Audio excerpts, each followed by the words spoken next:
En ese momento, ella coge y empieza a apuñalar al nene. Ella empieza a apuñalar al nene y empieza a apuñalar a la nena. Cuando después yo fui a la casa a ver esto,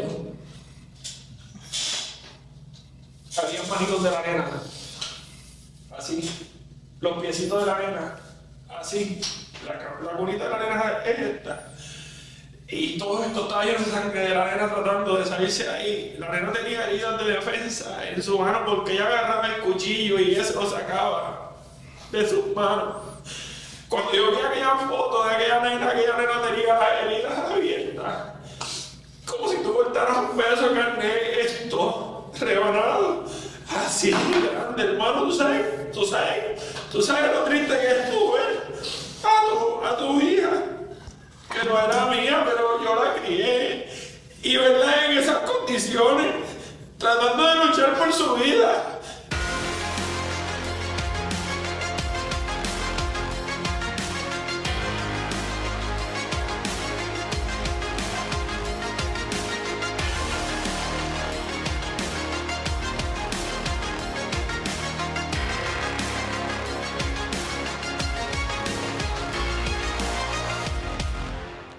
Yariel Rodríguez, el joven que ustedes acaban de ver, que acaban de escuchar, reviviendo el asesinato que cometió su pareja y la madre de los dos chiquitines, Coraly, el 10 de agosto del 2010.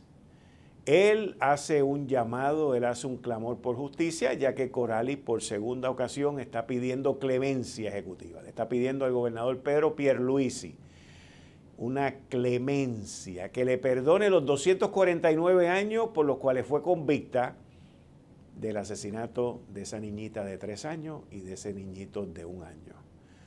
Las expresiones que hemos visto de distintas autoridades, la doctora que atendió a los chiquitines en el Hospital Regional de Carolina, la fiscal Laura Hernández, que llevó el caso desde su inicio, y otra serie de personas que han estado involucradas en este clamor. ¿Debe Coraly salir por clemencia? ¿Está capacitada ella para entrar a nuestra sociedad? ¿Ha aceptado ella su culpabilidad? ¿Ha sido rehabilitada? Esas son parte de las preguntas que se van a hacer en todo este proceso, si se le da clemencia o no. Pero este caso surge cuando Yariel Rodríguez, la pareja de Coraly en aquel fatídico 10 de agosto del 2010, se va de la discusión, se va del apartamento donde ellos vivían. Y Yariel va a donde una persona que conoce, que se llama Richard, que tiene un podcast que se llama Siempre Real Podcast, y hace las siguientes expresiones. Vamos a verla. Lo que quiero contarte es que cuando ella cierra la puerta, que mi nene estaba gritando, ella cogió un cuchillo. Yo no sé si ustedes en su casa tienen un set de cuchillos. Pues ella cogió el cuchillo más grande que tiene ese set de cuchillos, sí, que mide como 12 pulgadas de largo. Para cortar carne. Es punzante y ancho atrás. Sí. Pues ese fue el cuchillo que ella utilizó para matar a mis hijos. Cuando ella cogió ese cuchillo, como mi nene estaba atracado llorando, ella cogía al nene y le hacía, ¡cállate! ¡Cállate! Y la nena decía, mamá, pero ¿por qué tú le haces eso? ¿Por qué tú le haces eso al nene? No le hagas eso al nene que le duele, decía la nena, según dice mi vecino. Y ella le decía, cállate. ¿Qué te calles? Te dije. En ese momento, ella coge y empieza a apuñalar al nene. Ella empieza a apuñalar al nene y empieza a apuñalar a la nena. Cuando después yo fui a la casa a ver esto, había manitos de la nena, así, los piecitos de la nena, así, la cunita de la nena es esta. Y todo esto estaba lleno de sangre de la nena tratando de salirse de ahí. La nena tenía heridas de defensa en su mano porque ella agarraba el cuchillo y eso lo sacaba de sus manos. Cuando yo vi aquella foto de aquella nena tenía las heridas abiertas. Como si tú cortaras un pedazo de carne, esto, rebanado. Así grande, hermano, tú sabes lo triste que estuve a tu hija, que no era mía, pero yo la crié. Y verla en esas condiciones, tratando de luchar por su vida, ella gritando y nadie la escuchaba.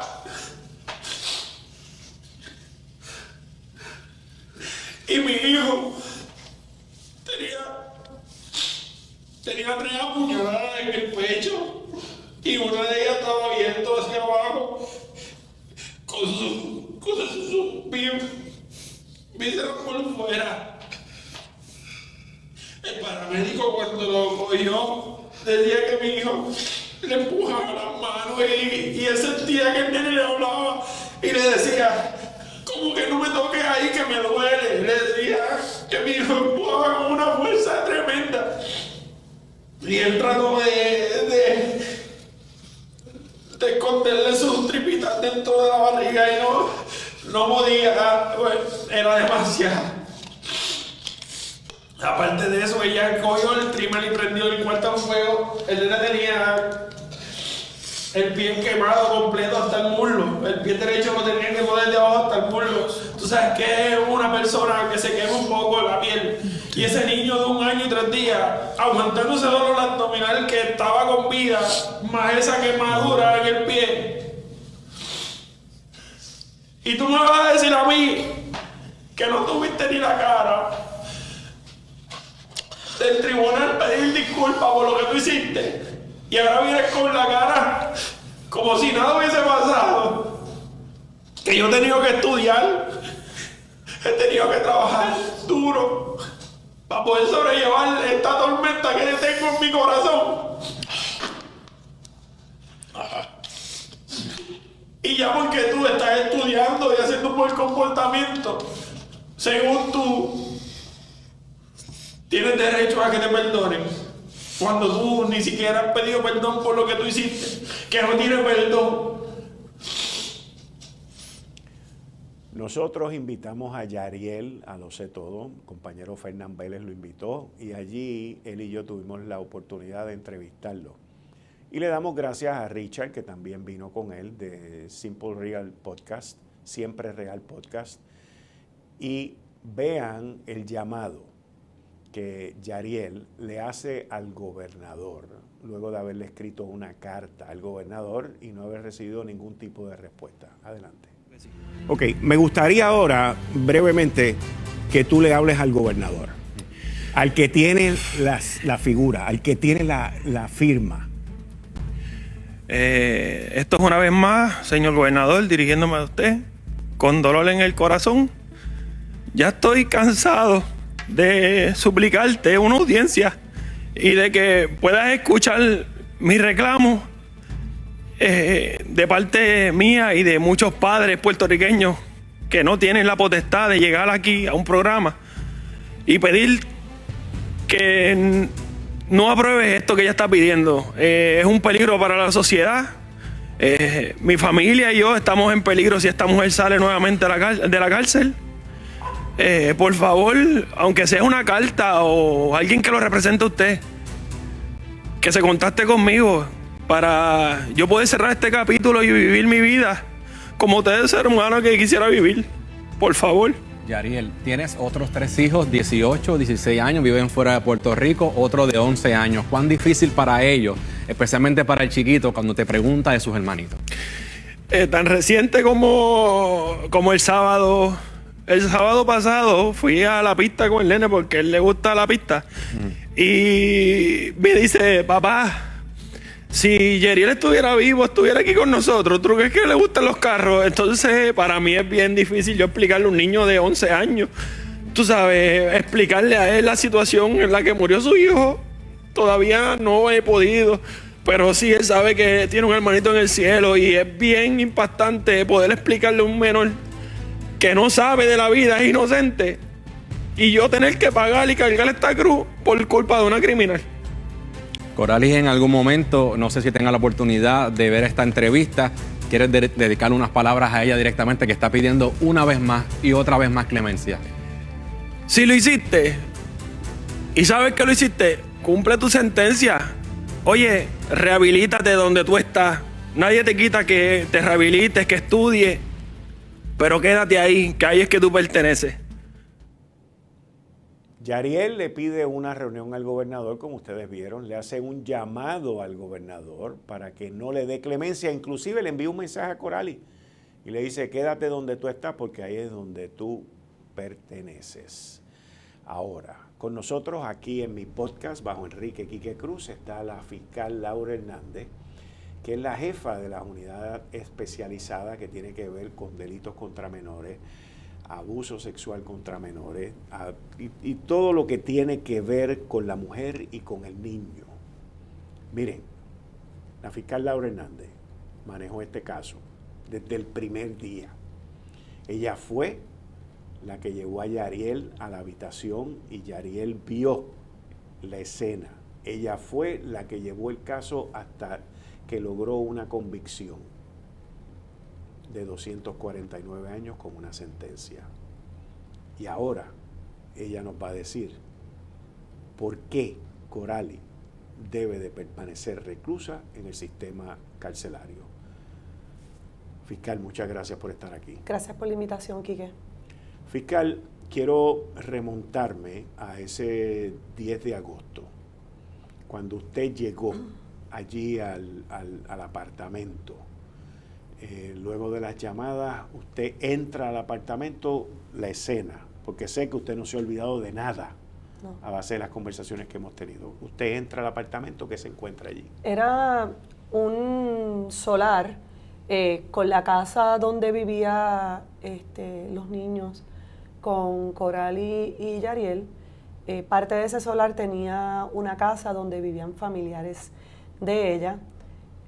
Cuando llego, pues comenzamos a investigar la escena. Los cuerpos de los niños estaban en el Hospital Regional de Carolina. Y lo que yo pude observar allí era una escena, Quique, llena de violencia y dolor. Me consternó y nos consternó a todos, pero en ese momento uno como profesional en el campo tiene que no perder, ¿verdad?, la concentración y lo que es el rigor de la investigación. Así que nos dimos a la tarea de investigar la escena junto a la Policía de Puerto Rico. Pude observar un trimmer. Pude observar que el área estaba mojada, que había evidencia de que había ocurrido un incendio. Pero lo más triste y lo más violento de todo fue el cuarto donde estos niños fueron asesinados. Esa pared llena de sangre, con las marcas de la niña, me impresionó mucho. Tenía una camita y en la pared estaban estas huellas en movimiento con la sangre. Y pues nos dimos a la tarea de preservar y de tomar fotografías, videos, ver el área donde estaba el área de estar, vimos perfumes rotos, observamos, ¿verdad?, un detalle, todos los detalles, que eventualmente todo formó un rompecabezas. Todos los que estábamos allí trabajando estábamos atendiendo la escena ¿verdad?, con todo el rigor, porque había que hacerle justicia a esos dos bebitos. Así que se atendió, se preservó todo, se levantó toda la evidencia que había que levantar, y de ahí acudimos al hospital, que eran donde estaban los cuerpos de los bebitos. Algo muy particular cuando los niños fallecen, guardan siempre una cara de inocencia que para quienes... ¿Usted dice las expresiones sí, en la cara de los bebitos? Sí. Como fiscal uno ve personas fallecidas con frecuencia cuando está atendiendo los turnos, Pero cuando uno va a escenas donde han fallecido niños particularmente, es muy impresionante para quienes trabajamos, pues porque ver un niño fallecido parece que es un niño dormido. Entonces, Aún con la escena de horror que usted me acaba de describir, es que la cara era de tranquilidad. la cara de los bebitos era una cara, parecían dormidos, ¿verdad? Pero con evidencia de trauma Ajá. tan violento. Pero esa carita de esos dos angelitos yo nunca los olvido. Y yo sabía desde que estaba allí que había que hacerle justicia porque esos niños, ningún niño merece ningún maltrato, pero uno estar encargado de una encomienda tan grande como esa y no perder el norte, pues es sumamente importante para ¿verdad? Uno se tiene que concentrar para que esa investigación y ese esclarecimiento y ese procesamiento sea efectivo y lograr que, en este caso, Coraly resultara culpable y esa convicción fuese sostenida por los tribunales apelativos, como es el apelativo y el supremo. Así que en el hospital pude observar el cuerpecito de Ilan Coral con sus heridas de defensa, con su quemadura, y pude ver al bebito que recién había cumplido 1 año. Yeriel había cumplido en esos días su añito y tenía sus heridas en el área del estómago, sus quemaduras en los pies, y realmente fue desgarrador ver esos bebitos con esa evidencia de trauma tan impresionante y conociendo que sufrieron tanto ese proceso. Así que se tomaron fotos, se preservó toda la evidencia y de ahí se comenzó la entrevista de todos los testigos. Pero surge un llamado, según lo que usted me explica, de Coraly, que le envió un mensaje. Cuando ocurre la escena, cuando estamos entrevistando a los testigos, Coraly, según nos dice Yariel, ellos tienen una discusión y Coraly le tira unos perfumes. Él decide marcharse de la casa, pues porque no quería tener una confrontación con ella. Parte de la investigación surge que Coraly había sido agresora en incidentes de violencia doméstica, no solamente con Yariel, sino con el papá biológico de Ilan Coral. Así que Coraly tenía un temperamento agresivo. Y Yariel le dice que se va de la casa y ella le dice, si te vas, no los vas a volver a ver. Ella le dice. Sí. Yariel declara en aquel momento, recuerdo, que él observa que ella coge el trimmer y lo entra a la casa, pero él pensó que lo hacía como por costumbre para que no se lo robaran. Uh-huh. Y él se va a casa de su mamá porque iba a ir al cuartel a denunciar a Coraly por violencia doméstica. En eso se tardó unos 25 o 30 minutos y de ahí Coraly toma un cuchillo y comienza a herir a sus hijos. La doctora Rosa Rodríguez identificó las heridas que tenía el bebito en sus muslitos como herida de tortura, eran unas punzadas que él tenía en los muslos.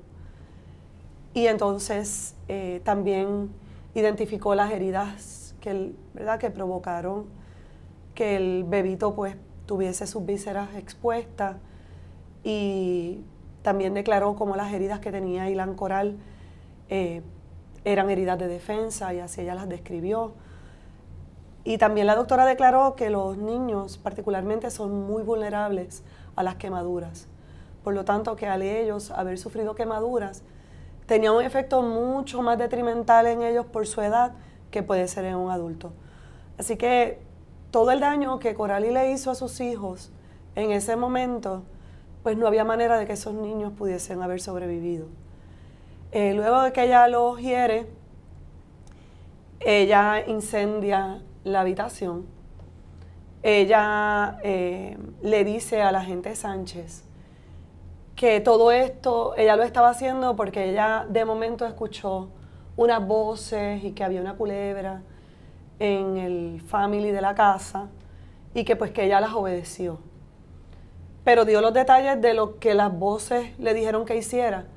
Entonces, ella dice que comenzó a sentir el calor en sus pies y entonces tomó a los niños y salió de la casa. Su tío y su abuela se percataron del humo, eso así ellos lo declaran, y van a la casa. Cuando ellos llegan a la casa, lo primero que le pregunta el tío es que si todo este fuego y todo este desastre lo había hecho Yariel, y ella dice, no, fui yo.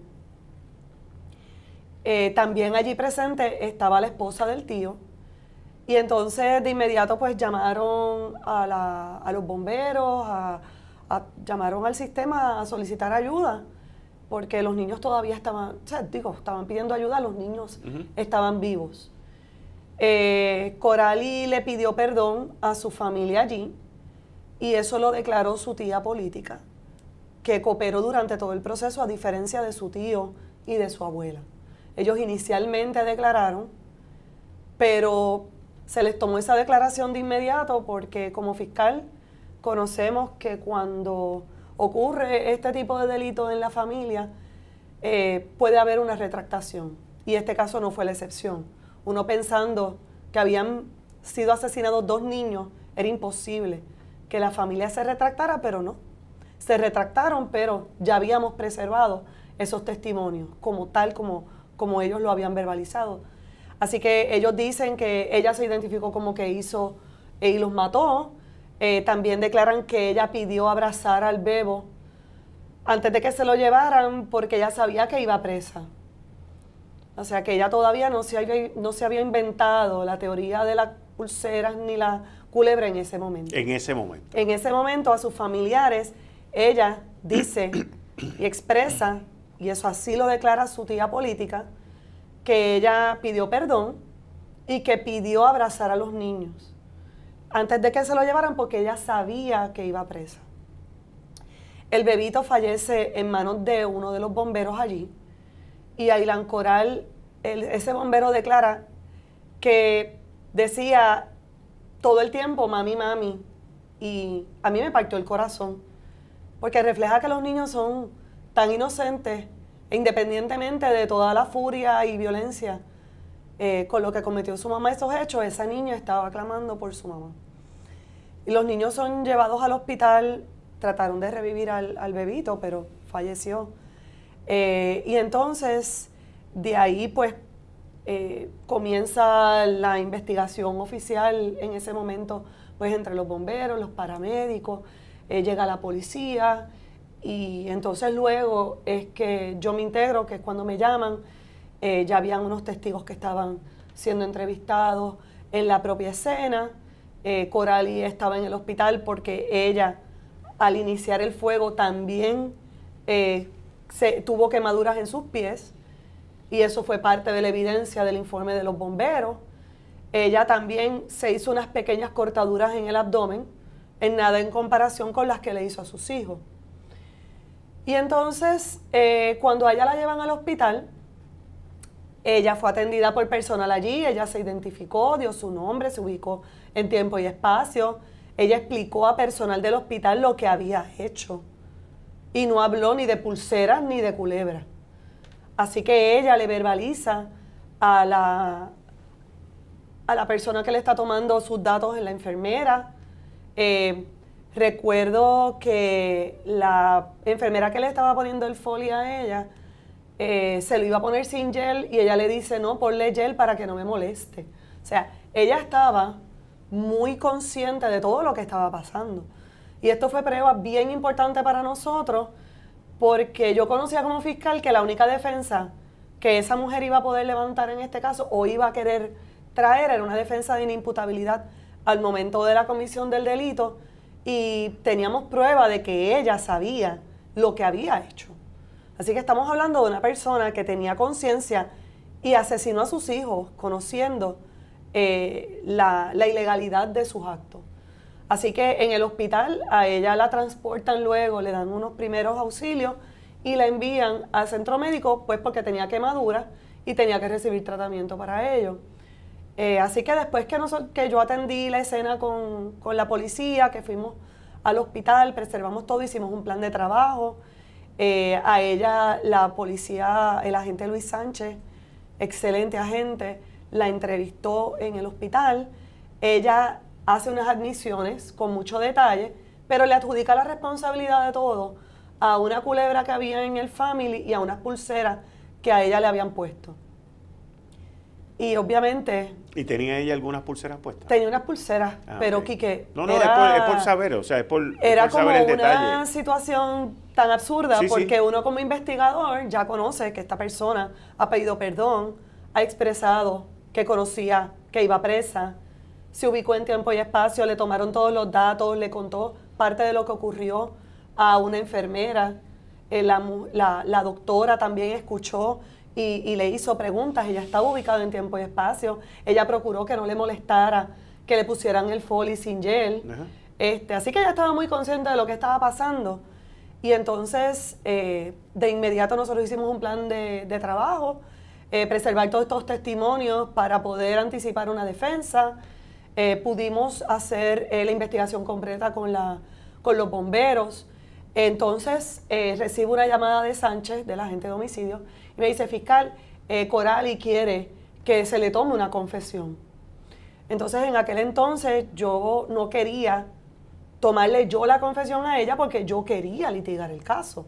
Y si usted le toma la confesión, usted no puede Entonces, litigar el porque caso. claro, yo prefiero que un compañero la tome para entonces yo sentar a un fiscal como testigo y también a un policía, porque es más sólido. Así que yo prefiero tener a un fiscal que pueda declarar sobre una confesión y lograr que esa prueba fuese lo más sólida posible. Así que yo llamo a mi compañero Carlos López Jiménez, que hoy es juez, y le digo, Carlitos, necesito que me ayudes y me tomes una confesión. En este caso, mi compañero estaba en sala, y entonces yo le digo, yo voy a ir adelantando y voy a ir a centro médico para asegurarme de que está todo bien, para que no perdamos el tiempo. Y yo llego a centro médico, llego a la habitación donde está ella convaleciendo, y le digo, mira, Coralie, yo soy la fiscal Laura Hernández, yo estoy llamada y soy la que estoy investigando el caso, y le pregunto, tú sabes que tus hijos están muertos, ¿verdad? Y me dice, sí, yo lo sé. Y yo le digo, pues yo estoy investigando la muerte de tus hijos. Y a eso es que venimos, porque Sánchez me dijo que usted quería confesarle a un fiscal lo que había ocurrido. Entonces ella me dice, bien sosegada, bien tranquila, yo no sé nada de leyes y yo tengo representación legal.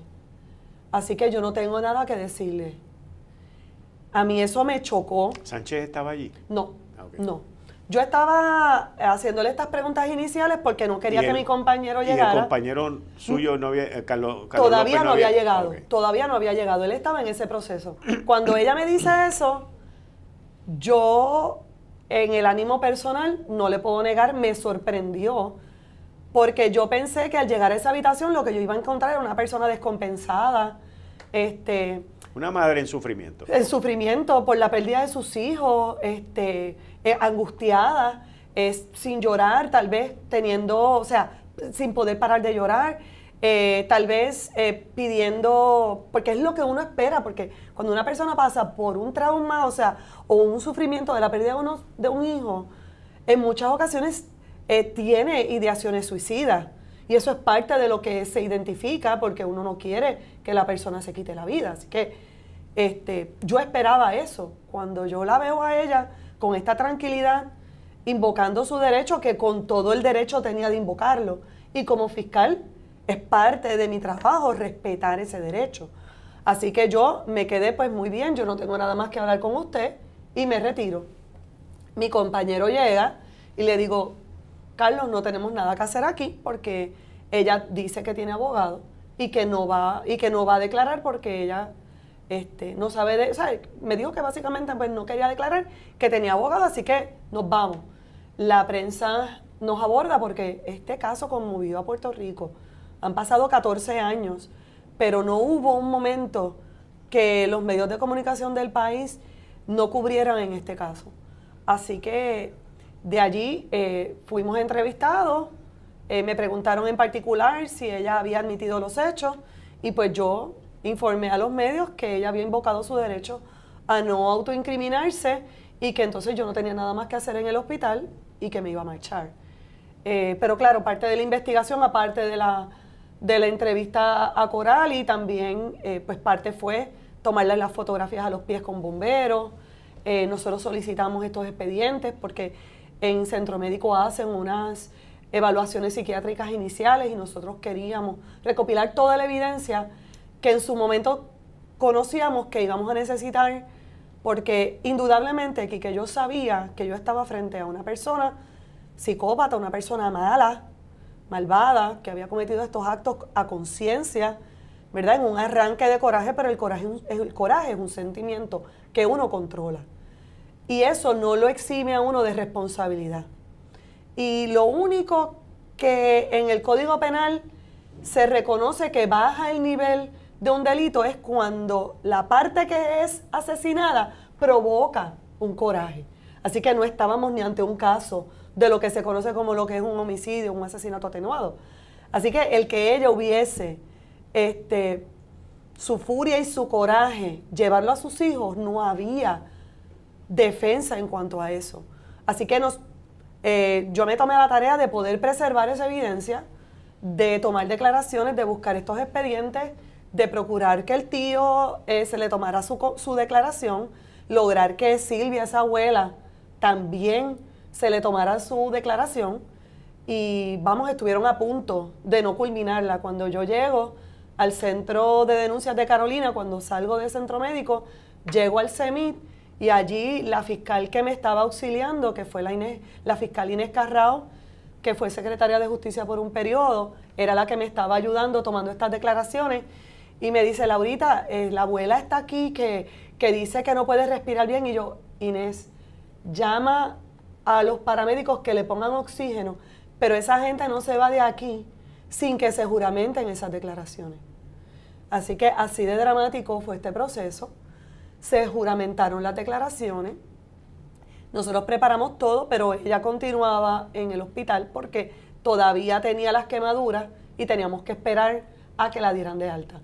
Así que tuvimos que esperar unos días porque no podíamos radicar el caso en ausencia, ya estaba disponible, así que estuvimos esperando hasta, ¿verdad?, el momento en que la dieron de alta. Eso fue la investigación, ¿verdad?, en ese proceso. Y como le digo, yo no vi un ápice ni de arrepentimiento ni de angustia en ella, simplemente invocar su derecho a no incriminarse. Luego, cuando le radicamos los cargos en esa vista de regla 6, que fue con el juez Rodríguez Casillas, que hoy está en el apelativo, pues hubo una determinación de causa. De ahí la familia solicitó una rebaja de fianza. Me acuerdo que el abuelo se sentó a declarar. Nosotros desfilamos como parte de la prueba el historial violento de su conducta y que nunca había tenido un control por parte de la familia. Por lo tanto, no había una garantía de que aquí ella fuese a comparecer ni a ninguna, porque ella no tenía una buena conducta. Y entonces la fianza ya quedó encarcelada, sumariada, como nosotros decimos. La vista preliminar se celebró. Ella solicitó una regla 240, que es cuando dicen que no comprenden los procesos. Y yo me opuse tenazmente porque ella reunía todos los criterios y con hacerle 3 preguntas se conocía que ella se sabía identificar y que no había ningún problema. Pero el tribunal le dio la oportunidad, la declararon no al lugar. El psiquiatra del Estado en aquel momento dijo que ella comprendía los procesos, así que no había un espacio para pensar que ella no conociera la maldad de lo que ella hizo. De allí, Quique, esto ocurrió en agosto. El 8 de febrero comenzamos con el caso, con el desfile de pruebas en el juicio en sus méritos.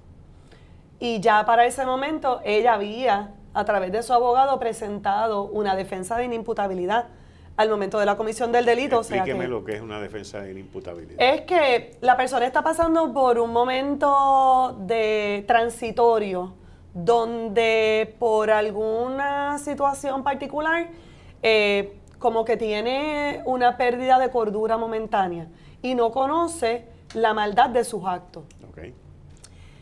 Pero claro, eso no ocurre en el vacío. Los psiquiatras... Lo que comúnmente se oye en la calle, pues se volvió loco.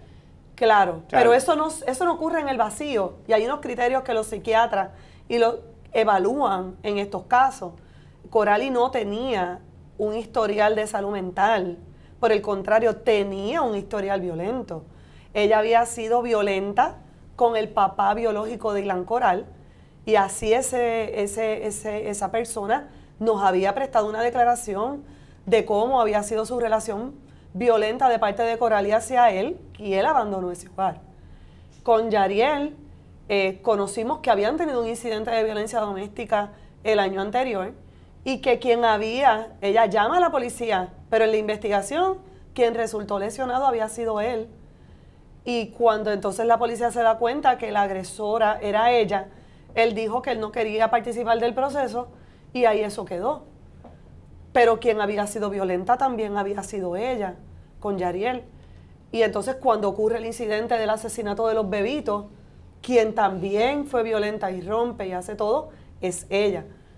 Y entonces llevamos esto al veredicto de culpabilidad, llevamos esto al día de la sentencia. Pero yo quiero decirle, Quique, bien importante, aquí se presentó una defensa de inimputabilidad y no se pudo probar en lo más mínimo, porque la propia perito que ella trae dice que la defensa no tendría cabida si hubiese existido el elemento de tortura.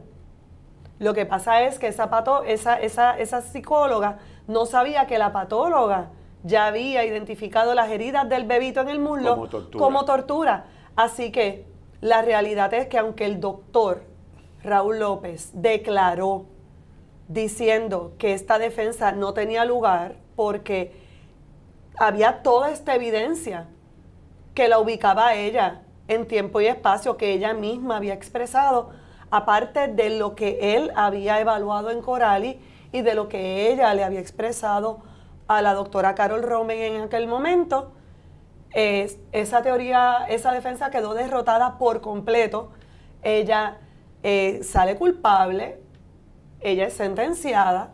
Una vez ella es sentenciada, quería también destacar que cuando estábamos viendo el caso, a mí me llamó mucho la atención de que cuando estábamos entrando el cuchillo en evidencia y las fotografías, ella miraba para otro lado pero no lloraba.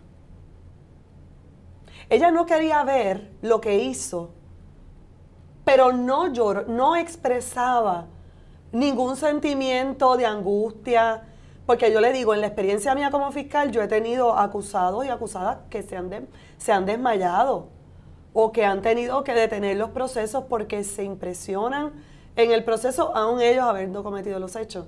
Pero ella miraba para otro lado como que no quiero ver, pero nunca, cuando se hablaba de sus hijos, ella expresó algún sentimiento de arrepentimiento o angustia. Y eso me llamó mucho la atención.